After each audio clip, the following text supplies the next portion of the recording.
un millonario de Utah acribillado en su lugar de trabajo. Hicieron todo lo posible para que pareciera un atraco. Los investigadores no tienen ninguna pista, hasta que la familia señala con el dedo a uno de sus miembros. Es una mujer que carece de conciencia. Pensé, es posible. No conozco a ninguna persona que pueda llegar a ser más malvada que ella. Estaba convencida de que se lo merecía todo, pero al final todo el mundo tendrá que pagar. La hija de un millonario, adicta a un lujoso estilo de vida que le costará más a su papá de lo que jamás hubiera podido imaginar. Esta noche, en Poder, Privilegio y Justicia. Secretos de familia.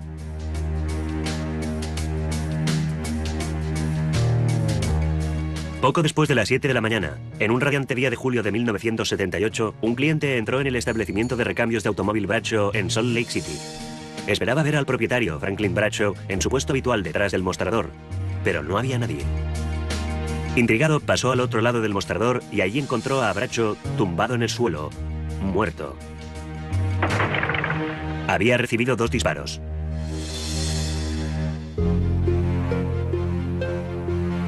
Cuando llegó la policía la misma mañana del crimen, parecía haber sido víctima de un atraco, haber muerto en el curso de ese atraco. Le habían dado la vuelta a los bolsillos, habían abierto la caja registradora, habían hecho todo lo posible para que pareciera un atraco, que solo estaban interesados en el dinero. Recibí una llamada de un cliente y me dijo que había entrado en la tienda y había encontrado a Frank acribillado en el suelo. La policía ya había venido. No nos dejaban entrar en el almacén porque Frank todavía estaba tendido en el suelo. No podíamos creerlo, fue un shock para nosotros. Es una zona industrial, un distrito peligroso, muchos sin techo, cantidad de vagabundos, mucha delincuencia en esta zona de la ciudad. La policía averiguó que las balas habían sido disparadas con un Magnum 357, pero esa era también la única pista que encontraron. Cuando no tienes pruebas, cuando no tienes el arma homicida, y cuando se trata de un crimen que parece ser un atraco, resulta muy difícil demostrar que no lo ha sido. Pero la policía descubrió muy pronto que Franklin Bradshaw era multimillonario. Al parecer, la decisión de dirigir su imperio de piezas de recambio desde un sórdido almacén de Salt Lake City le había costado la vida. Pero su familia opinaba que quizá no se hubiera tratado de los pocos dólares que faltaban en la caja, que había otra posibilidad. Una posibilidad que involucraba a alguien de su entorno más cercano. Franklin Bradshaw era un hombre que se había hecho a sí mismo. Nacido en 1902 en un pueblito de Utah, era hijo del director del banco local. Estudió geología en la Universidad de Utah y en 1924 se casó con su novia de siempre, Berenice Jewett. En 1929, pocos meses antes del crack de la bolsa, Bradshaw obtuvo un préstamo de $1000 y abrió una tienda de piezas de recambio para automóviles en Provo, Utah. Pronto demostró sus aptitudes para el comercio al por menor. Era muy diligente. Cada vez que vendía una pieza de recambio se la entregaba al cliente sin su caja. Entonces volvía a poner la caja vacía en el estante para que su tienda pareciera estar mejor surtida. En 1931, Franklin y Berenice tenían 3 hijos, Robert, Elaine y Marilyn. Fueron tiempos duros. Cuando empecé a ir a la escuela, mi madre me hizo 5 faldas y 5 blusas. Y cada fin de semana tenía que lavarme y plancharme todas las prendas para poder ponérmelas la semana siguiente. Pero Franklin Bradshaw se había propuesto triunfar. Y poco a poco la tienda inicial se fue convirtiendo en una cadena de ámbito estatal. Frank trabajaba 7 días a la semana, 12 horas al día. Se levantaba por la mañana, hacía flexiones, desayunaba gachas de avena y se iba en coche hasta el almacén cada día, como un reloj. El negocio en expansión dejaba poco tiempo a Franklin para pasarlo con su familia. Luego, en 1937, 6 años después de que naciera su tercera hija, que también habían creído sería el último retoño, Berenice descubrió que volvía a estar embarazada. En 1938 dio a luz otra hija, Frances. Frances siempre tuvo conciencia de que su nacimiento no había sido deseado, un hecho del que se aprovechó repetidas veces durante toda su vida. Bernice siempre se dejó dominar por Frances. Si Frances quería una cosa, solo tenía que llorar y llorar hasta que su madre se lo daba. Era una de estas relaciones extrañas. Cuando Frances tenía 7 años, el negocio de Bradshaw tenía sucursales por todo Utah. Y Franklin trabajaba tan duro como siempre. Invirtió los beneficios de negocio de piezas de recambio en el petróleo y el gas, y convirtió su modesta riqueza en una enorme fortuna. Era uno de los concesionarios de gas y petróleo más importantes de todo el país. Era un hombre muy austero y muy misterioso con sus asuntos de dinero. Bradshaw compró una casa modesta en las afueras de Salt Lake City para su familia. Conducía una camioneta usada y llevaba sus documentos en una caja de cerveza vacía, en lugar de una cartera. Era un hombre sencillo, solo quería gastarse el dinero en cosas prácticas. No se gastaba el dinero en sí mismo y creía que así es como había que vivir. Se llevaba el almuerzo de casa cada día, se sentaba bajo una bombilla en la parte de atrás de su almacén y comía mientras controlaba sus inversiones. Pero su mujer Berenice no tenía la misma opinión en cuanto al dinero. Había visto crecer a sus otros 3 hijos sin todos los lujos que la fortuna de su marido permitía ahora. Y estaba decidida a que su hija adolescente Frances lo tuviera todo. Sé que mi madre le dijo, Frances, tu padre tiene dinero y la única manera de conseguirlo es quitárselo. Esta filosofía se convirtió en un estilo de vida para Frances. Berenice envió a Frances al exclusivo Bryn Mawr College en Filadelfia, donde esperaba que su hija entrara en contacto con lo mejor de la vida. Allí se dio cuenta de que las demás chicas del colegio Bryn Mawr tenían una vida mucho más materialista que la suya. Y decidió que este era precisamente el estilo de vida que deseaba. Todavía conoció mejor este tipo de vida cuando empezó a pasar fines de semana en Nueva York. Allí, Frances aprendió a ir de compras. Saks, Tiffany's, Bergdorf Goodman, solo lo mejor de lo mejor. ¿Y lo mejor de todo? Las facturas enviaban a papá en Utah. En 1958, el verano después de su segundo grado, mientras cenaba fuera en Nueva York, Frances conoció a un comerciante de perlas italiano llamado Vittorio Gentile. La llevaba a cenar a restaurantes de primera. Para ella era un estilo de vida completamente nuevo. No hay que olvidar que venía de Utah, donde no solíamos salir a cenar, quizá un batido de leche malteada los domingos por la noche, como mucho. Todo eso era muy nuevo para ella. Frances se enamoró perdidamente de Gentile. Y a pesar de las objeciones de sus padres, abandonó sus estudios en Bryn Mawr y se casó con él en la Catedral de San Patricio. Frances y Gentile tuvieron 2 hijos, Larry y Mark, pero su matrimonio empezó pronto a tambalearse. Gentile la quería, pero eran como agua y aceite. Era una relación explosiva. Él tenía mucho temperamento, ella montaba fácilmente en cólera. Frances estuvo lidiando 4 años con la violencia de Gentile, provocada por el alcohol, pero en 1963 no pudo más y se marchó de casa con sus hijos. Desesperadamente necesitada de dinero, recurrió al único hombre que conocía capaz de ayudarla, su padre millonario. Confiaba en papá. Me preguntó si no podía llamarle yo. Lo hice. Pero no se puso muy contento, era más de lo que estaba dispuesto a dar. Finalmente, Berenice convenció a su marido para que enviara más dinero a Nueva York. De alguna manera, era como si Berenice quisiera asegurarse de que Frances conseguiría todo lo que ella misma había deseado, todo lo que había creído merecer en su matrimonio, con un hombre que se sabía inmensamente rico. A través de Frances, Berenice podía ahora vivir, tanto directa como indirectamente, el tipo de vida que siempre había deseado. Todas las madres desean lo mejor para sus hijas, pero Berenice estaba creando un monstruo. Frances acabó dando por supuestos los envíos de su padre sin dar muestra alguna de agradecimiento. ¿Qué pasaría si algún día el dinero dejara de manar? En 1963, Franklin Bradshaw, el austero millonario de Salt Lake City, tenía que mantener la familia de su hija divorciada y su derrochador estilo de vida en Nueva York. No le gustaba nada en absoluto. Frank odiaba gastar dinero y punto. Ella vivía en un mundo distinto en el que Frank no había entrado jamás y no quería seguir financiándolo. Frances vivía en el Upper East Side. Sus hijos estudiaban en costosas escuelas privadas y solía cenar en los mejores restaurantes. Curioso. Su padre había convertido $1000 en una fortuna. Frances podía gastarse esa cantidad en una sola noche. Él quería que volviera a casa. Para alguien como Franklin Bradshaw, vivir en Nueva York no tenía ningún sentido. Cuando le decían lo que costaba un apartamento en esta ciudad, no lo comprendía en absoluto. Creía que lo mejor era que su hija regresara a Utah.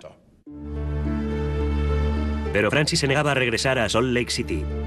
Cuando Franklin amenazó con dejar de pagarle las facturas, recurrió a su madre. En pocas palabras, Berenice le dijo: yo les daría todo lo que pudiera y tú también deberías hacerlo. El dinero que tienes en el banco es tan mío como tuyo. Berenice Bradshaw convenció a su marido para que siguiera manteniendo a Francis. También empezó a vender títulos y acciones sin que su marido lo supiera, para mandar más dinero a su hija. Mi madre se encargaba de que Francis viviera confortablemente. Hacía cualquier cosa, pero sin decírselo a papá, por supuesto. Mi madre se encargaba de todo y ella dependía por completo de mi madre.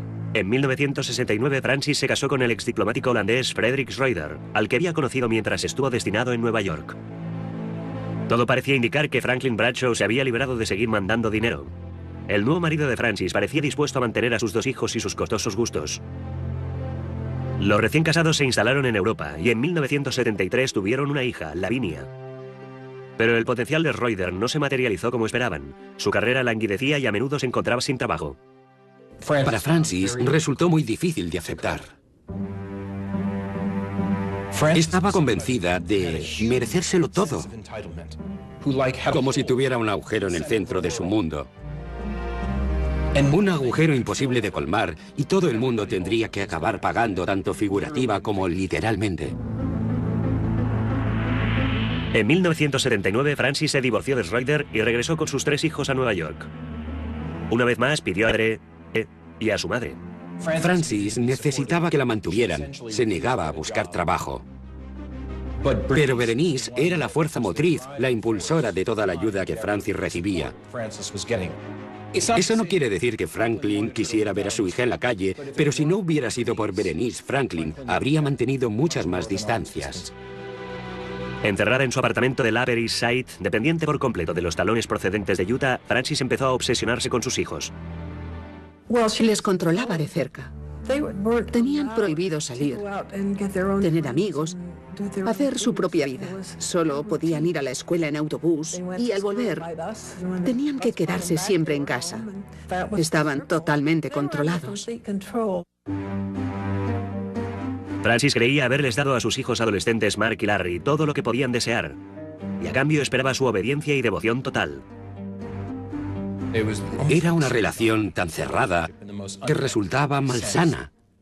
En lugar de pensar: os he dado la vida y tengo la obligación de ayudaros a crecer y vivir vuestra vida, la actitud de Francis era todo lo contrario. Os he dado la vida y por lo tanto estáis en deuda conmigo. Francis dejó muy claro a sus hijos adolescentes que si no cumplían con sus más mínimos caprichos, no serían bienvenidos en el apartamento. El castigo más duro era la amenaza de cerrarles la puerta. Es decir, no te dejaré entrar en casa, a ver cómo te las arreglas en las calles de Nueva York. Y es lo que le pasó a Larry en repetidas ocasiones. A menudo tenía que dormir en alguna escalera sin poder entrar en su casa. Mark vivía atemorizado por este castigo. No se sentía capaz de sobrevivir en las calles de Nueva York. Mark obedecía siempre empujado por ese temor y se convirtió en el favorito de Francis. Larry, en cambio, lo hacía todo mal. A los 16 años, su madre le obligó a ingresar en una escuela militar y le prohibió volver a casa durante las vacaciones. Pasó un fin de semana de Navidad con nosotros. Ella no le permitía ir a su casa al otro lado de la ciudad si no se lo decía expresamente. Él lo aceptó. No dijo: oh, maldita sea, ella no me deja ir a casa hoy. Aceptaba su posición.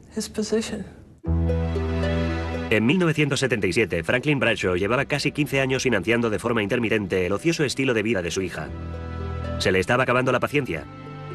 Y ni siquiera Berenice conseguía convencerle de que siguiera firmando talones. Alguna vez pasó apuros. Sé que una vez incluso recurrió a la asistencia social. Pero Francis no perdió la esperanza. Decidió que fuera como fuera, conseguiría que el dinero de papá siguiera manando a raudales. El costoso estilo de vida neoyorquino de Francis Schroeder era más difícil de mantener. Su millonario padre había dejado de mandarle una mensualidad regular. Desesperada por la falta de dinero, Francis urdió un plan. En el verano de 1977 envió a sus hijos Larry y Mark a vivir con sus abuelos en Salt Lake City.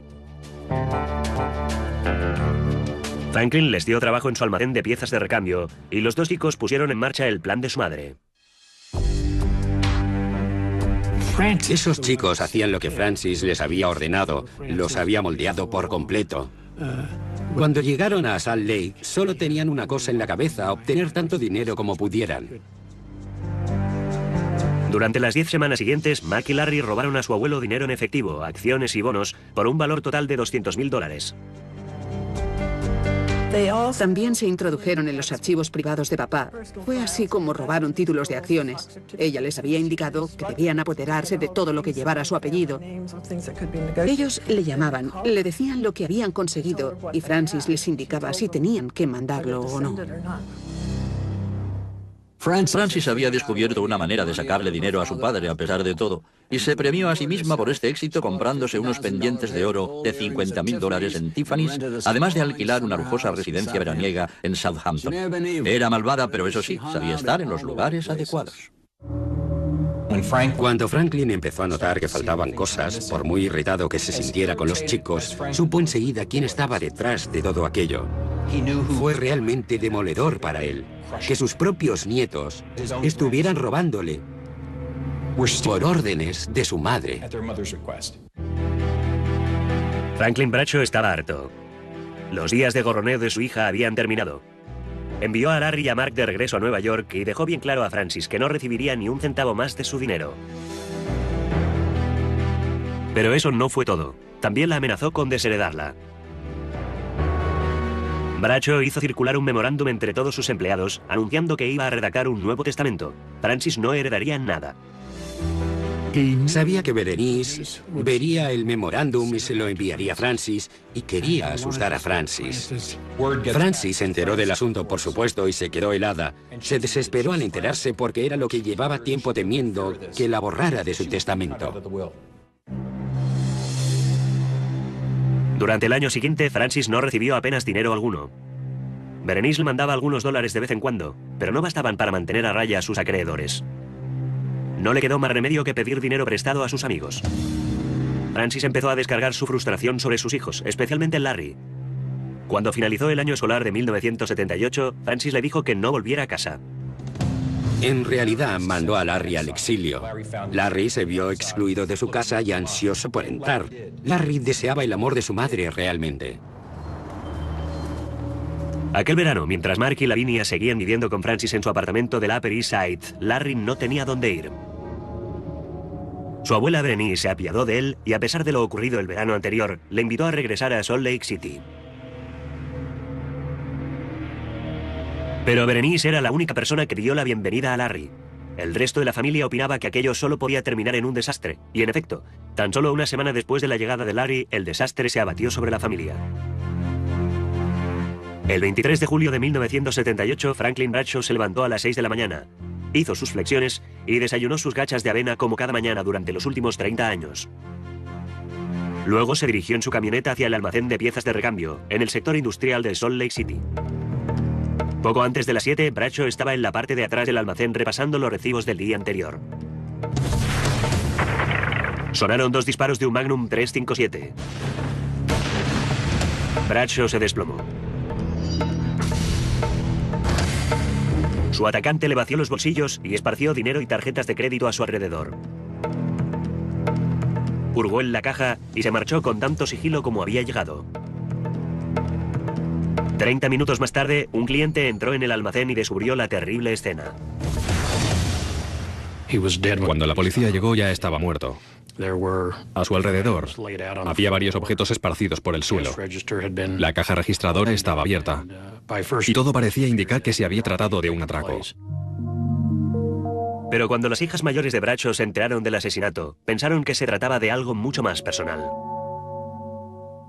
Cuando me encontré con ella, Elaine dijo, creo que lo ha hecho Larry. Y yo contesté, ¿tú crees que eso es posible? Pero ya me había plantado la idea y pensé, bueno, es muy posible.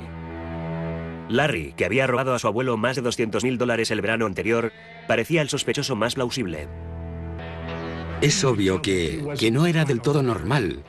Muy nervioso y No podía estarse quieto, no era más que un chico confundido. Y nosotros no podíamos creerlo. En los días posteriores al asesinato, se pasó gran parte del día en el sótano de sus abuelos. Y cuando llegaban amigos o parientes para presentar sus condolencias, Larry apenas les dirigía la mirada. Pero cuando la policía de Salt Lake City quiso saber el paradero de Larry la mañana del crimen, Berenice insistió en que estaba en casa, durmiendo. La policía había sido incapaz de recuperar el Magnum 357 ni obtener cualquier prueba física en la escena del crimen. A pesar de sus sospechas, los investigadores no tenían nada que le vinculara con la muerte de su abuelo. La coartada que le había dado su abuela era muy sólida. No teníamos gran cosa para orientar la investigación. Ni ninguna prueba física importante en la escena del crimen. La investigación llegó a un punto muerto. Tenían todo tipo de pistas, pero ninguna llevaba a ninguna parte. No tenían nada para poder formular cargos en su contra. Y también había otro problema. Nadie encontraba el testamento del anciano. ¿Qué hizo entonces Francis? Presentó una demanda sobre el patrimonio de su padre y obtuvo una asignación mensual de $5.000. Todo parecía indicar que Francis volvía a remontar cabeza. Pocos meses después del asesinato del millonario Franklin Bradshaw, su hija Francis estaba en Nueva York, con una mensualidad de $5.000 procedente del patrimonio de su padre, y vivía en un apartamento de $500,000 pagado por su madre Berenice. Mamá pagaba todas las cuentas. Francis no tenía que pagar alquiler. Disponía de $5.000 al mes. Mamá se ocupaba de que viviera confortablemente. Tan confortablemente, de hecho, que cuando Francis decidió introducirse en la alta sociedad neoyorquina, pudo entregar un donativo de $350.000 para la compañía de ballet de la ciudad. Poco después, su hija Lavinia obtuvo un papel en el Cascanueces y, lo que es más, Francis entró en el prestigioso consejo directivo de la compañía de danza. En Salt Lake City, la policía seguía sin ningún indicio que pudiera relacionar al hijo de Francis, Larry, con el asesinato. La investigación estaba paralizada. Pero 2 años más tarde, en octubre de 1980, la hermana de Francis, Marilyn, se quedó asombrada al recibir una llamada telefónica de un hombre llamado Richard Berens. Dijo, os equivocáis de culpable, no es Larry, es Mark. Y yo dije, pero era Larry el que estaba aquí. Y contestó, sí, pero Mark consiguió el revólver. Se fue a Salt Lake. Mató a tu padre y regresó a Nueva York. Lo sé, porque tengo el revólver. Berens conocía a Francis desde hacía más de 15 años y había hecho de canguro para Mark y Larry cuando eran pequeños. Durante más de un año había estado intentando que Francis le devolviera un préstamo de $3.600. El hasta entonces leal amigo, al que Mark y Larry llamaban tío Dickie, había perdido la paciencia. Quedamos en encontrarnos en un Burger King a 2 manzanas de mi apartamento. Nos sentamos y llevaba 3 o 4 bolsas de plástico, una dentro de otra. Me las dio y dijo, el revólver está ahí dentro. Yo ni siquiera miré la bolsa. Marilyn llevó el revólver a la comisaría de policía y contó la extraña historia al agente de guardia. Las pruebas de balística confirmaron que era el arma utilizada para matar a Franklin Bradshaw.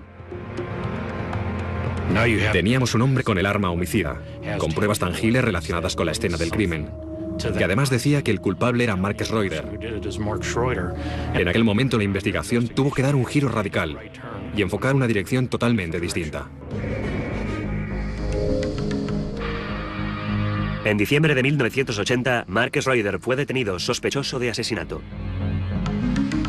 Pero cuando Mark ya estaba entre rejas, Richard Berens, la única persona que relacionaba a Mark con el crimen, cambió su historia. Francis convenció a Berens para que cambiara la historia. Su argumento fue, si no lo haces, te acusarán de ser su cómplice. Tengo que recordarte que has guardado este revólver en tu apartamento durante más de 2 años. ¿Cómo podrás explicar eso? Sin el testimonio de Berens, la acusación contra Mark no tenía fundamento y se retiraron todos los cargos en su contra. Pero el fiscal de Salt Lake, Ernie Jones, y el investigador Mike George no estaban dispuestos a rendirse.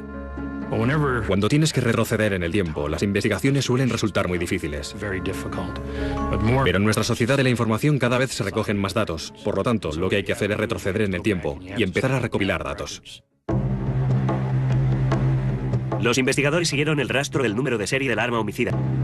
Los detectives le enseñaron una foto de Mark y el comerciante confirmó que era la misma persona que había comprado el revólver en julio de 1978, menos de una semana antes del crimen. Al mismo tiempo, Mike George rebuscaba entre miles de billetes de avión, alquileres de coches y registros de taxis. Por supuesto, necesitábamos alguna prueba de la presencia de Mark en Salt Lake. Tenía que haber venido en avión o en coche. Tras una búsqueda exhaustiva, Mike George encontró por fin lo que estaba buscando. Un billete de avión desde Midland, Texas, hasta Salt Lake City, con la fecha del 22 de julio de 1978, la víspera del asesinato. El nombre en el billete de avión era Gentile, el apellido originario de Mark. Estábamos entusiasmados. Por fin teníamos otra prueba tangible de su culpabilidad. Mark Schroeder fue arrestado de nuevo, sospechoso de asesinato por segunda vez. Su abuela Berenice se apresuró a pagar la fianza de $100.000. Y mientras las autoridades de Salt Lake City intentaban extraditarle a Utah, Mark pasó a la clandestinidad.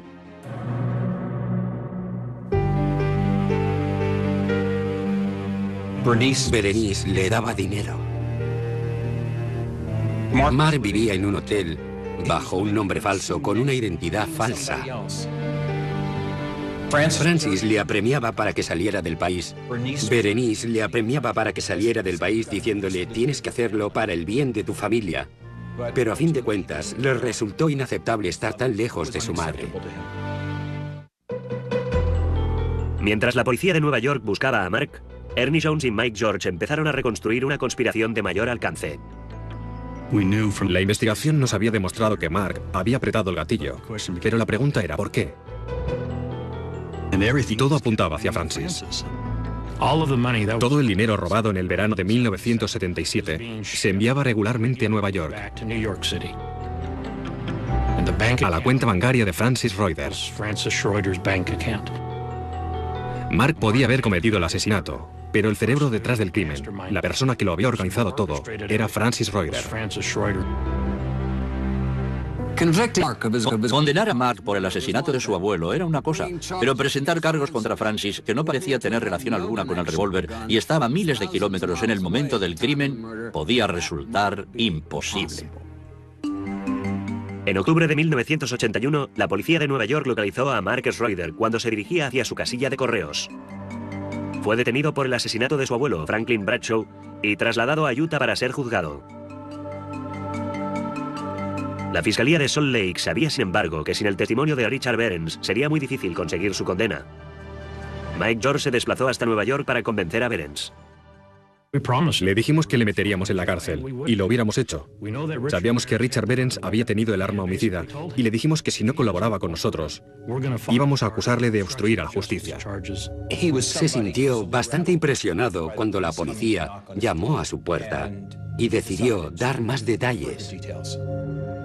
Behrens contó a Mike George lo que los investigadores habían sospechado desde un principio. La persona que deseaba la muerte de Bradshaw era su propia hija, Francis. Entonces, Richard Behrens afirmó que Francis les había dicho que quería ver muerto a su padre. Behrens no se detuvo allí. Ese tipo era una mina de oro. Contó a los investigadores que un año antes del asesinato, Francis había pagado $5.000 a otro tipo para que fuera a Utah y matara a su padre. El tipo se quedó con el dinero, pero no cumplió el encargo. Con la colaboración de Behrens, la Fiscalía de Salt Lake podía acusar a Francis Schroeder de conspiración para cometer un asesinato. El 19 de marzo de 1982, las autoridades de Nueva York abarcaron delante del número 10 de Gracie Square, el lujoso edificio de apartamentos donde vivía Francis, con una orden judicial de arresto. Ella le dijo a la asistenta: no les dejes entrar, no tienen derecho a entrar. Y tuvieron que entrar en el apartamento haciendo uso de la fuerza. No les dejó entrar voluntariamente. Y cuando lo hicieron, ella estaba a punto de saltar por la ventana. Tuvieron que agarrarla para que no se matara. La detención de Francis saltó a la portada de los periódicos. Pero sería Mark Schroeder el primero en ver el interior de unos juzgados.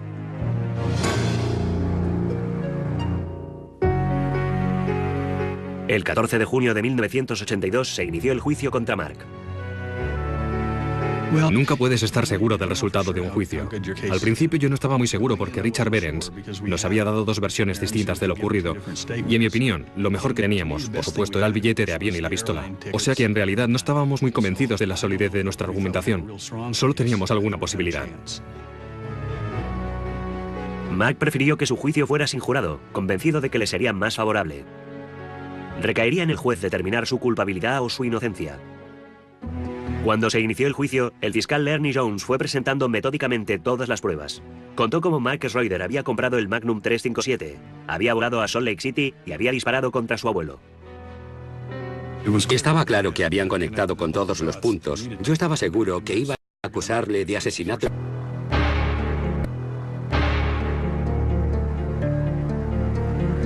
Pero el abogado defensor de Mark tenía un plan. En su alegato inicial, asombró al tribunal al dar la razón a la acusación. En pocas palabras, se levantó y dijo, pues sí, chicos, tenéis razón, él lo hizo, pero este es el motivo. Según Van Damme, Mark había matado a su abuelo por una sencilla razón. Su madre le había obligado a hacerlo. Nuestra única posibilidad de atenuar su culpabilidad era demostrar la influencia ejercida por su madre. No le quedó más remedio, bajo estas circunstancias, que hacer lo que hizo. La defensa explicó que después de tantos años bajo el control de Francis, Mark estaba convencido de que no tenía otra opción que matar a su abuelo si ella le ordenaba que lo hiciera. Es una carga psicológica espantosa, matar a tiros a tu propio abuelo. Mark intentó oponerse, le pidió a su madre que no le obligara a hacerlo. Y de repente se te aparece la imagen de ese chico tan inmaduro, que no quiere ir a Salt Lake City a matar a su abuelo. Y a su madre insistiendo. De repente lo ves todo como un caso de abusos mentales, perpetrados por su madre. La historia de Mark causó un gran impacto en el tribunal. Tras 10 horas de deliberación, el juez James Sawaya dictaminó que Mark era culpable, pero solo de asesinato en segundo grado. El proceso contra Mark había revelado hasta qué punto estaba bajo el control de su madre y su criminal maquinación. La Fiscalía de Salt Lake City tenía la mira puesta en Francis, pero no contaba con demasiadas pruebas y Francis disponía del dinero de papá para defenderse. Con la muerte de Franklin Bradshaw, su hija Francis heredaría muchos millones de la fortuna familiar. Pero toda esta riqueza pendía ahora de un hilo. Francis se enfrentaba a un juicio por haber maquinado el asesinato, que podía acarrearle la pena capital. Hasta 2003, la pena de muerte era a veces un asunto un poco desagradable en Utah. Si Francis era condenada a muerte, debería enfrentarse a un pelotón de fusilamiento de 5 tiradores de Utah con los rifles apuntándole al corazón. El juicio podía dejar la familia Bradshaw totalmente destrozada. Las hermanas de Francis estaban dispuestas a declarar en su contra, pero Berenice seguía estando al lado de su hija. Mamá se negaba a aceptar la responsabilidad de Francis. Berenice se encargó de que Francis tuviera todo lo que necesitaba. La viuda pagaba los honorarios de los abogados, afirmando que lo único que pretendía era mantener unido el resto de su familia. La fiscalía sabía que no resultaría fácil condenar a Francis. Éramos conscientes de que un jurado no la declararía culpable, solo con pruebas circunstanciales. Ni el arma homicida era suya, ni se encontraba en la ciudad donde se había cometido el asesinato. En realidad solo contaba con que Richard Behrens estuviera dispuesto a declarar que Francis había organizado el asesinato. El testimonio de Mark Schroeder era la baza más fuerte de la acusación para relacionar a Francis con el asesinato. Muy insegura. En los 15 meses transcurridos desde que fuera declarado culpable, Mark había aceptado declarar contra su madre en más de una docena de ocasiones, pero solo para retractarse cada vez. Mark no quería hacerlo. Nadie creía que tuviera la fuerza necesaria para presentarse ante el tribunal, sentarse en el estrado y declarar contra su madre, que le estaría mirando.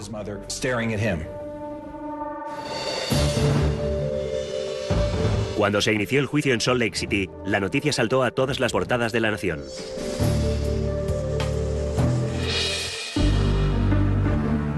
En la sala del tribunal, Ernie Jones presentó las alegaciones de la acusación ante el jurado. Francis Reuter había ordenado el asesinato de su millonario padre por un sencillo motivo: el dinero. Pero sin el testimonio de Mark, la fiscalía no estaba segura de que sus argumentos fueran suficientes. Mark era su único argumento. Lo era de veras. Sin Mark, no creo que el caso hubiera siquiera llegado al jurado. Ernie Jones dio una última oportunidad a Mark. Le llevamos a la sala del tribunal sin la presencia del jurado y nos indicó que estaba dispuesto a declarar.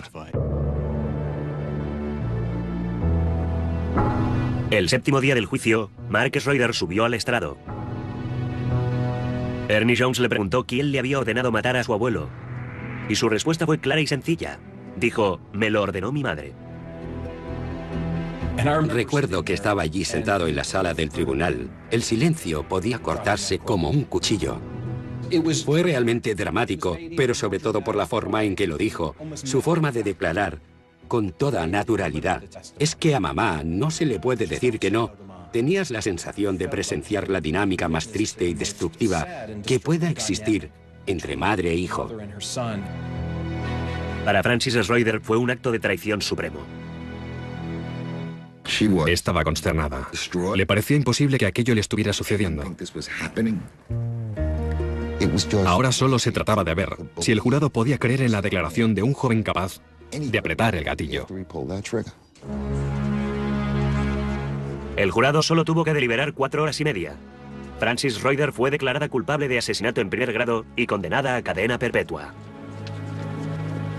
Escapó a la pena capital. Mark Schroeder pasó 11 años en la cárcel antes de salir en libertad condicional en 1994. Francis Schroeder cumplió 13 años de su cadena perpetua en la cárcel. Salió en 1996. Mark ha admitido lo que hizo y por qué lo hizo. Pero Francis creo que no se siente en absoluto responsable por el asesinato de papá. Fue una tragedia familiar terrible. Un nieto que asesinaba a su abuelo por órdenes de su madre. Tenía todos los elementos para poner de relieve lo peor de la naturaleza humana. Francis Reuter es seguramente la persona más malvada que podamos encontrar en el ámbito delictivo americano. Pasó 13 años en la cárcel, pero debería haber permanecido allí el resto de su vida. Ahora que ya está en la calle, Francis no tendrá que preocuparse nunca más por el dinero. Un fondo fiduciario establecido por su madre antes de morir le permitirá vivir de la fortuna del padre que asesinó durante el resto de su vida. Dominic Dunne para la televisión judicial.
un millonario de Utah acribillado en su lugar de trabajo. Hicieron todo lo posible para que pareciera un atraco. Los investigadores no tienen ninguna pista, hasta que la familia señala con el dedo a uno de sus miembros. Es una mujer que carece de conciencia. Pensé, es posible. No conozco a ninguna persona que pueda llegar a ser más malvada que ella. Estaba convencida de que se lo merecía todo, pero al final todo el mundo tendrá que pagar. La hija de un millonario, adicta a un lujoso estilo de vida que le costará más a su papá de lo que jamás hubiera podido imaginar. Esta noche, en Poder, Privilegio y Justicia. Secretos de familia.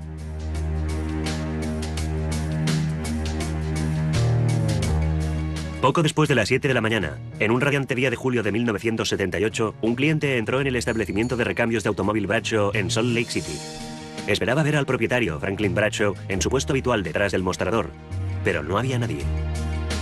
Intrigado, pasó al otro lado del mostrador y allí encontró a Bradshaw tumbado en el suelo, muerto. Había recibido 2 disparos.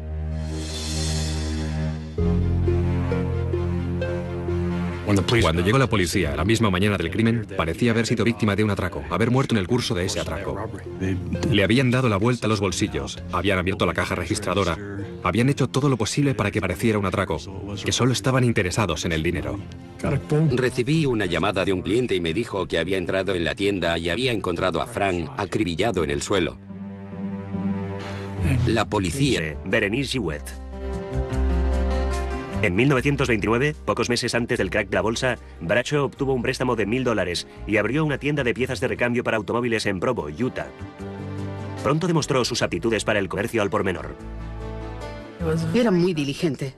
Cada vez que vendía una pieza de recambio, se la entregaba al cliente sin su caja. Entonces volvía a poner la caja vacía en el estante para que su tienda pareciera estar mejor surtida. En 1931, Franklin y Berenice tenían 3 hijos, Robert, Elaine y Marilyn. Fueron tiempos duros. Cuando empecé a ir a la escuela, mi madre me hizo 5 faldas y 5 blusas. Y cada fin de semana tenía que lavarme y plancharme todas las prendas para poder ponérmelas la semana siguiente. Pero Franklin Bradshaw se había propuesto triunfar. Y poco a poco la tienda inicial se fue convirtiendo en una cadena de ámbito estatal. Frank trabajaba 7 días a la semana, 12 horas al día. Se levantaba por la mañana, hacía flexiones, desayunaba gachas de avena y se iba en coche hasta el almacén cada día, como un reloj.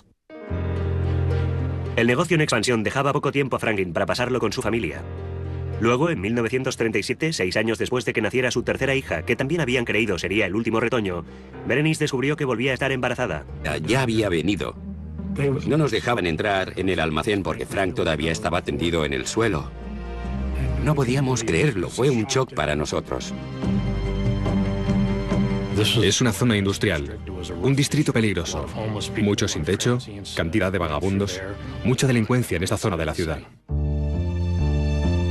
La policía averiguó que las balas habían sido disparadas con un Magnum 357, pero esa era también la única pista que encontraron. Cuando no tienes pruebas, cuando no tienes el arma homicida, y cuando se trata de un crimen que parece ser un atraco, resulta muy difícil demostrar que no lo ha sido. Pero la policía descubrió muy pronto que Franklin Bradshaw era multimillonario. Al parecer, la decisión de dirigir su imperio de piezas de recambio desde un sórdido almacén de Salt Lake City le había costado la vida.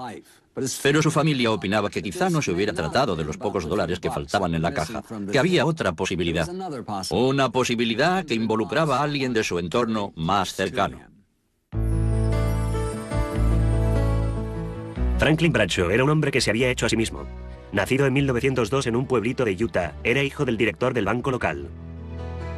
Estudió geología en la Universidad de Utah y en 1924 se casó con su novia siempre. En 1938 dio a luz otra hija, Francis. Francis siempre tuvo conciencia de que su nacimiento no había sido deseado, un hecho del que se aprovechó repetidas veces durante toda su vida. Berenice siempre se dejó dominar por Francis. Si Francis quería una cosa, solo tenía que llorar y llorar hasta que su madre se lo daba. Era una de estas relaciones extrañas. Cuando Francis tenía 7 años, el negocio de Bradshaw tenía sucursales por todo Utah. Y Franklin trabajaba tan duro como siempre. Invirtió los beneficios del negocio de piezas de recambio en el petróleo y el gas, y convirtió su modesta riqueza en una enorme fortuna. Era uno de los concesionarios de gas y petróleo más importantes de todo el país. Era un hombre muy austero y muy misterioso con sus asuntos de dinero. Bradshaw compró una casa modesta en las afueras de Salt Lake City para su familia. Conducía una camioneta usada y llevaba sus documentos en una caja de cerveza vacía, en lugar de una cartera. Era un hombre sencillo, solo quería gastarse el dinero en cosas prácticas. No se gastaba el dinero en sí mismo y creía que así es como había que vivir. Se llevaba